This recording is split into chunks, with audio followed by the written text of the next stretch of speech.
All right, good morning to everyone. So we are now here in our review for the first quarter, Mathematics 8. This review is actually a guide for you also, pagdating sa ating quarterly exam.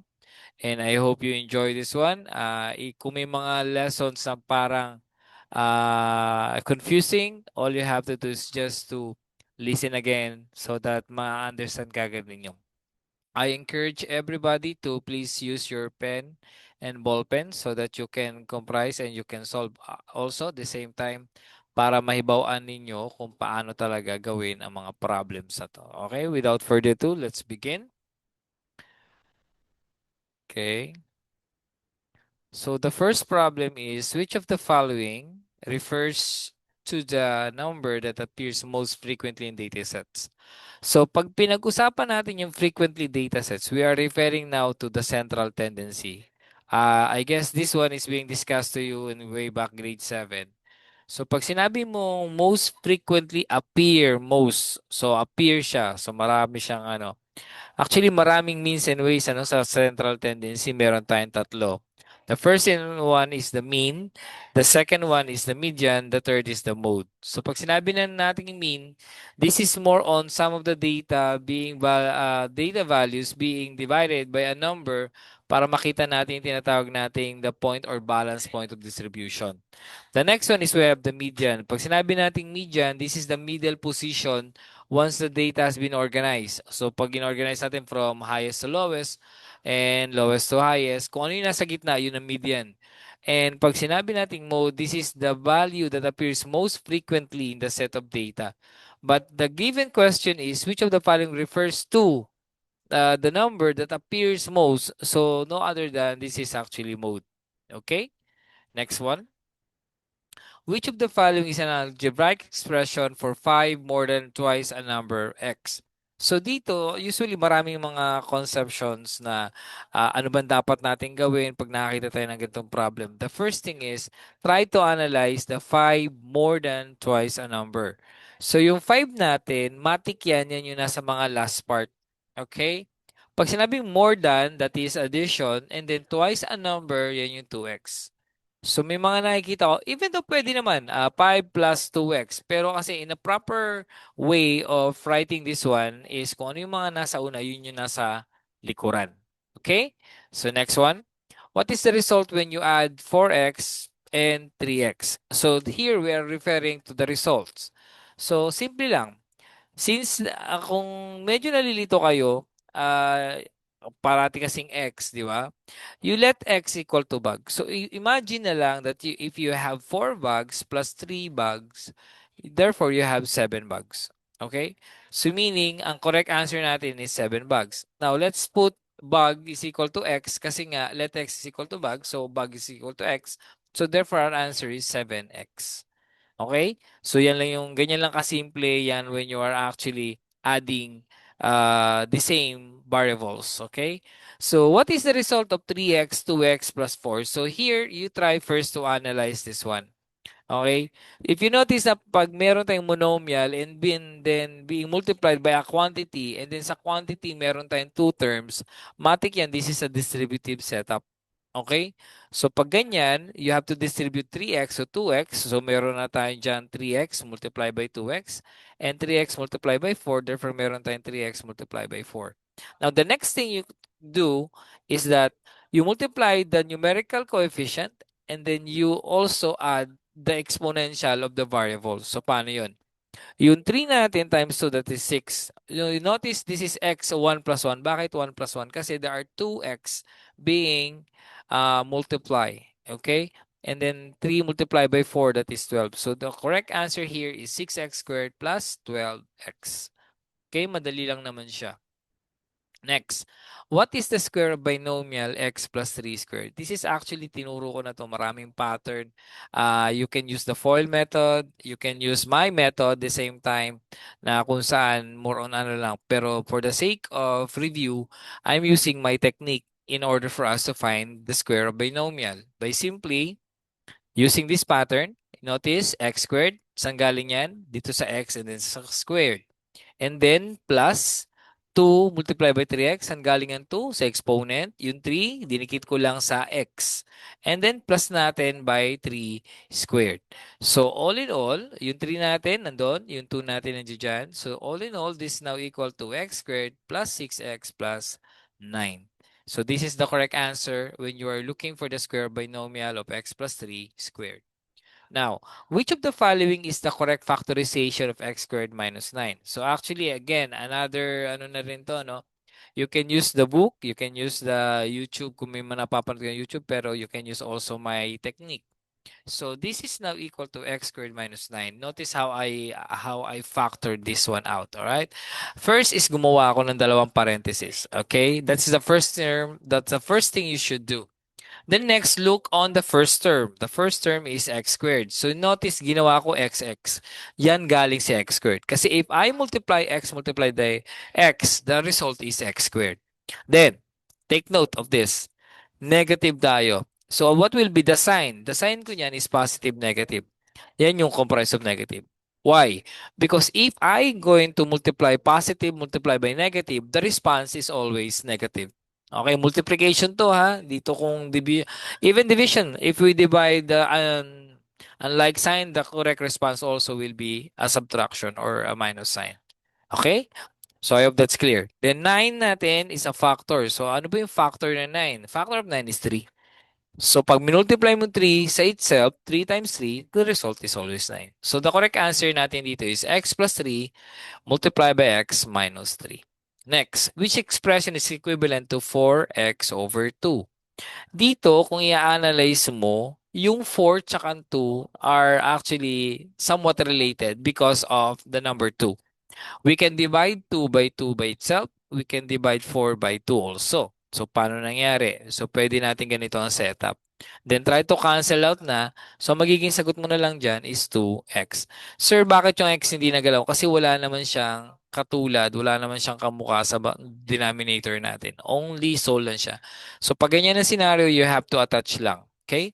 Next, what is the sum of 3 over x plus 5 over x? So, here, the first thing you have to consider is to analyze what kind of fraction is this. Since pareho siya ng denominator, meaning this is a similar fraction. Now, the rule in similar fraction, you just simply copy the denominator and add the numerator. Again, simply copy the denominator, then add the numerator. Okay, so therefore, this is now equal to 3. Notice what, kinopy ka lang yung x, ano? Kasi sabi doon, copy lang eh. Then 3 plus 5, that is equal to 8 over x. Okay? Next tayo. What is the product of x cubed multiplied by x to the fourth? So we are referring to the product of multiplication tayo. Again, if we have the same base, and then the rule dito is exponential kasi. Basta the same base, so you just simply add the exponent. So x is equal to x raised to the power of 3 plus 4. So what is 3 plus 4? That is now equal to 7. So the product of x cubed multiplied by x to the fourth is equal to x raised to the power of 7. So what is the result of y to the 6 over y squared? This is actually more on I discussed this one using the animation like the ano ba yung title na yun? The Samurai X, di ba? The strong shall live and the weak shall die. So dito, the other means of conceptualizing this problem is to figure out first kung ano yung highest exponent. So highest exponent natin is 6. So what did I do is that I tried to subtract 6 and 2. So pag nilagpas mo yung, inangat mo yung 2, tendency, wala nang denominator. So y 6 minus 2, that is equal to y raised to the power 4. Okay? So ganyan lang po kasimple yan. Next, James has 5 more apples than twice the number of apples John has. Which algebraic expression represents the total number of apples James has if John has X apples? So dito, alam naman natin na parang inulit na lang to eh. 5 more apples than twice. Okay? So more than, addition na naman tayo dyan. So this is 2x plus natin by 5. This is the expression na dapat meron tayo. Next, which of the following best explain why a cubed multiplied by a squared is equal to a5? So bakit nga ba nagkakaroon ng ganito? Simple lang. If we have the same base, we just simply add the exponent. Okay? So, ibig sabihin, pag pareho ang base mo, i-add mo lang exponent mo. So, meaning you add exponent because you're multiplying powers with the same base. So, this is the correct answer. Okay? Best explain. Okay, next tayo. Why is the product of 4x quantity 2x plus 3 equals to 8x squared plus 12x? Again, notice this problem. This is actually a distributive process ng gagawin natin sa 4x. Okay? So meaning, each term in the binomial is multiplied by the monomial. So, why is this product?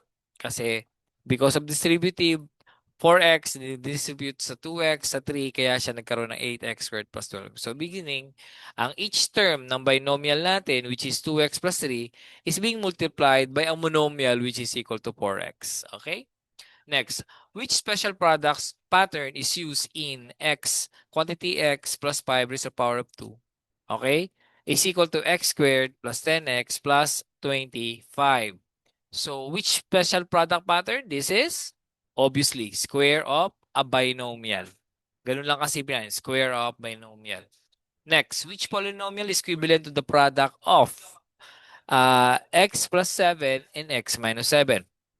So dear, kung titingnan mo yung equivalent of the product, no other than this one pattern. Di ba? Kasi pag unlike sign, ako, ilang beses kong tinuturo sa inyo, basta pareho ang variables, pareho ang numbers, magkaibang sign, use this process, the vertical process. Okay? Then after that, look down natin. And then x multiplied by x, now this is now x squared. Negative multiplied by positive is negative, and 7 times 7 is 49. So your answer is x squared minus 49. Okay? Yan yung equivalent product niya. Okay? Next tayo. Given the data sets 4, 7, 8, 10, which measure of central tendency best represent the most frequent value? Again, pag sinabi mong most frequent value, anong ibig mong sabihin? Ibig sabihin that occurs, okay? Lumalabas, regardless if we compute or we try to see. Pero pag sinabi mong most frequent, ibig sabihin yan na kagad yung ating sagot. So, anong dapat na sagot natin? Central tendency, this is equal to mode. Kasi ang median kino-compute. Ang mean kino-compute. Ang median ina-arrange mo lang yung frequency and then kung ano yung nasa gitna, yun ang median. Tapos na. Ganun kasimple. Okay? Next. Why is the mean affected by extremely high or low values in dataset? Bakit nga ba naapektuhan ang mean? Pag mataas ang value, bakit naapektuhan ang mean? Pag maliit ang value, ba't naapektuhan ang mean? Ang reason lang yan napakasimple. Because every values is being calculated. Okay? Siyempre, pag nag-calculate ka, let's just cite an example, your grades, di ba? Pag nag-add ka lahat, puro 75, expect that your grade will not be higher because 75 values lahat, di ba? Ganun lang kasimple. The same also with the higher grade, okay? So, yun lang yung setup na to.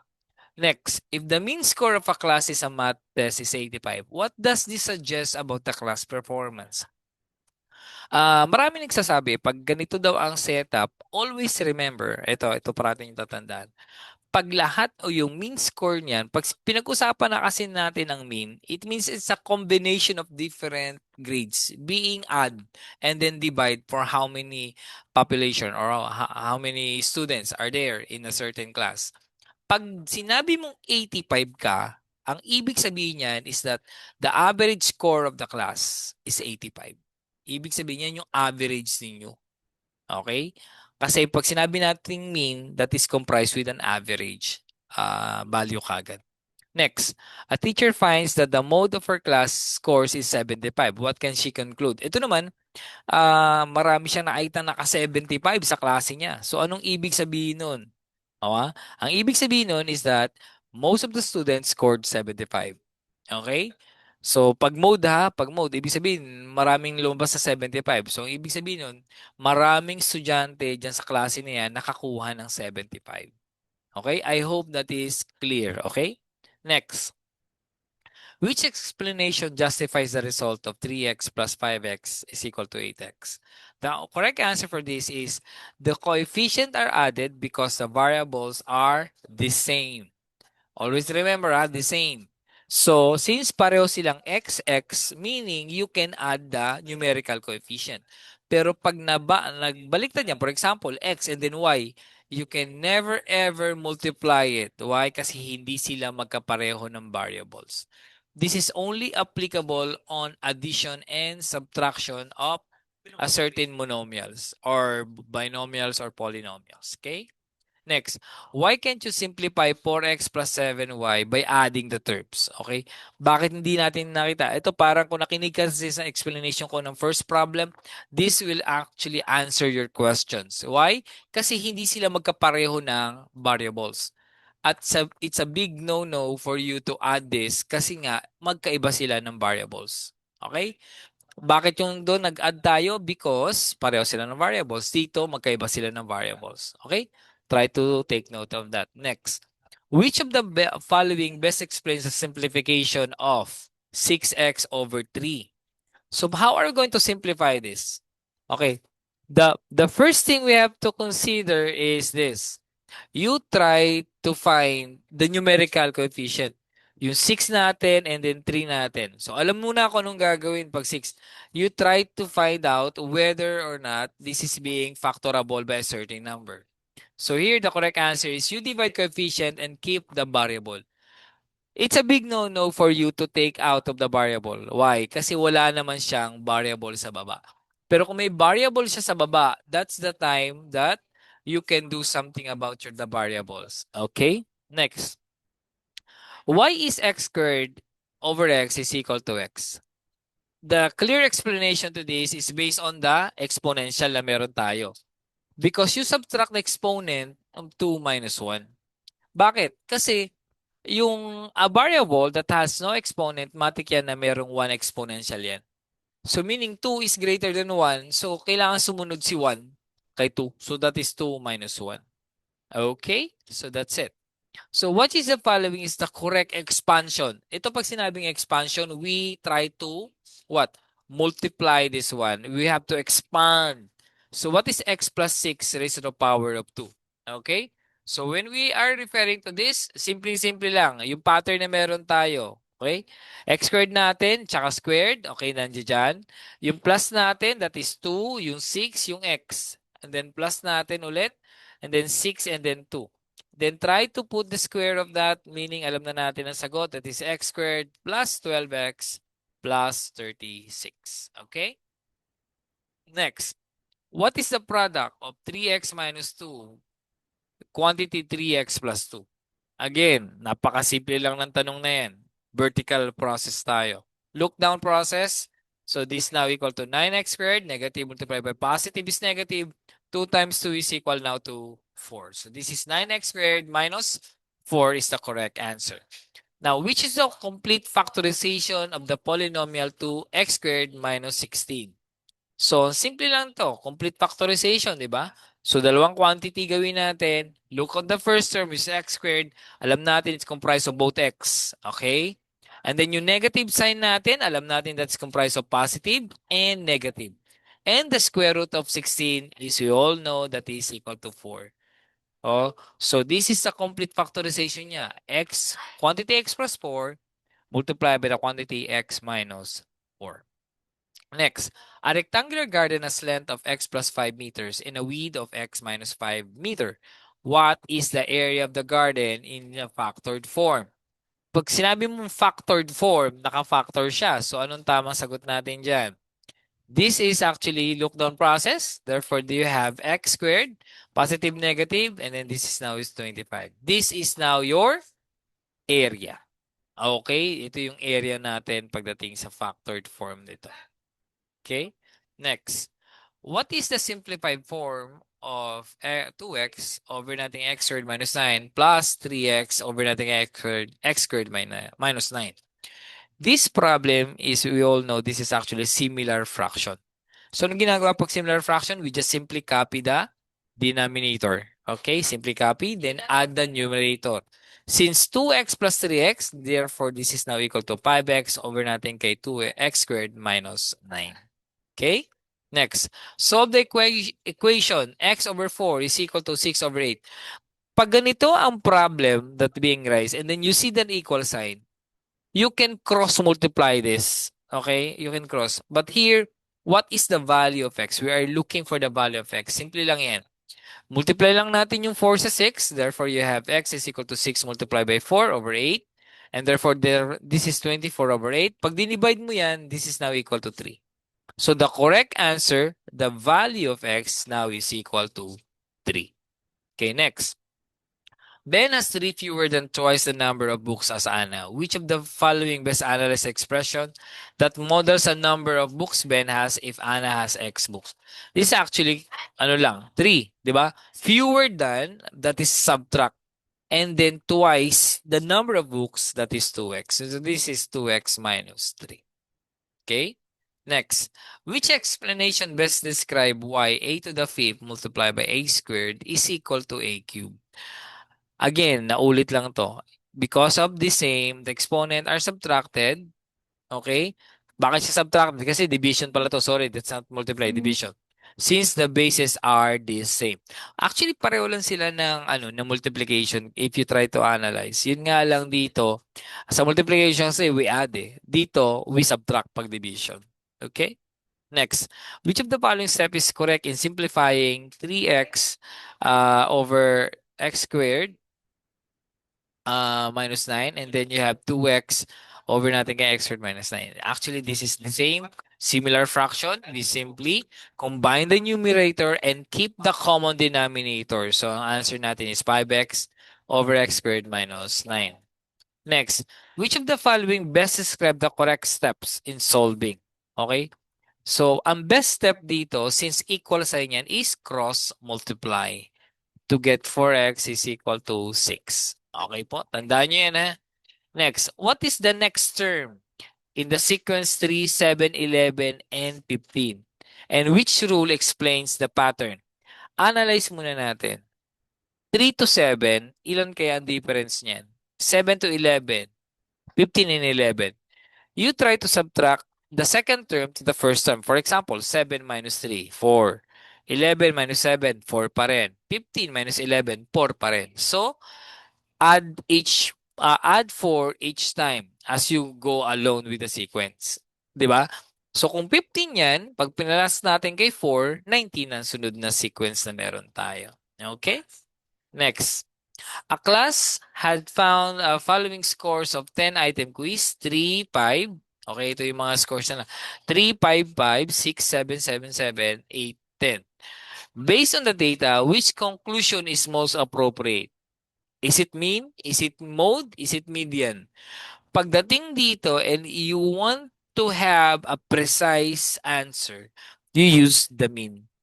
Okay? It's the best measure. Because it consider all scores. Hindi lang katulad ng pag frequently. Di ba? Pag sinabing frequent mode man yan, so 7. Pag ito hinanap mo ang median, tama, median ito, 7 lang din.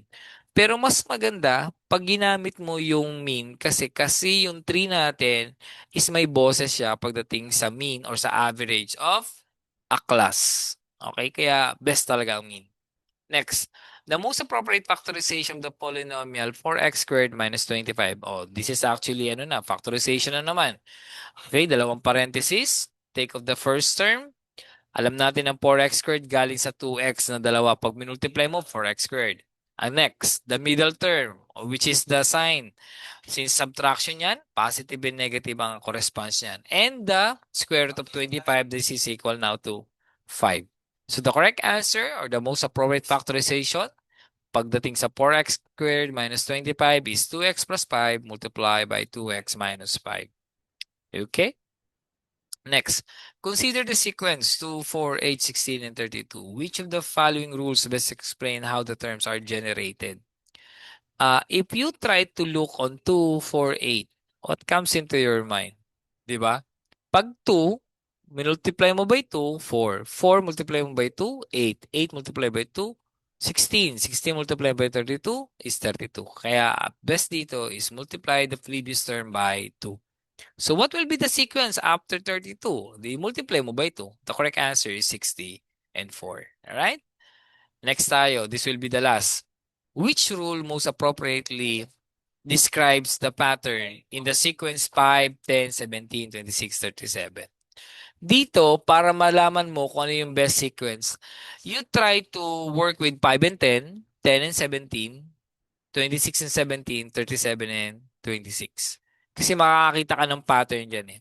5 and 10, ang difference niyan is 10, 5, sorry. 10 and 17, ang difference niyan is 7. 26 and 17, the difference of that is 9. And 26 and 37, the difference is 11. So, itong pattern na to, best described as add 5, then 7, then 9. Yan yung the best or the most appropriate, okay? Describes the pattern. Okay? So, paano natin din-describe? Subtraction of the second term dun sa first term. Yun lang yung ating process para makuha natin yung rule pagdating dito sa following sequence. I hope you learned something for our review for today, and hopefully you can work on reviewing this o pakinggan nyo na lang, and then kung meron kayong nalilito kayo regarding sa information, you can do the search or you can repeat this video all over again so that it will actually help you pagdating sa first quarter exam. Okay? So without further ado, salamat sa inyo and good luck.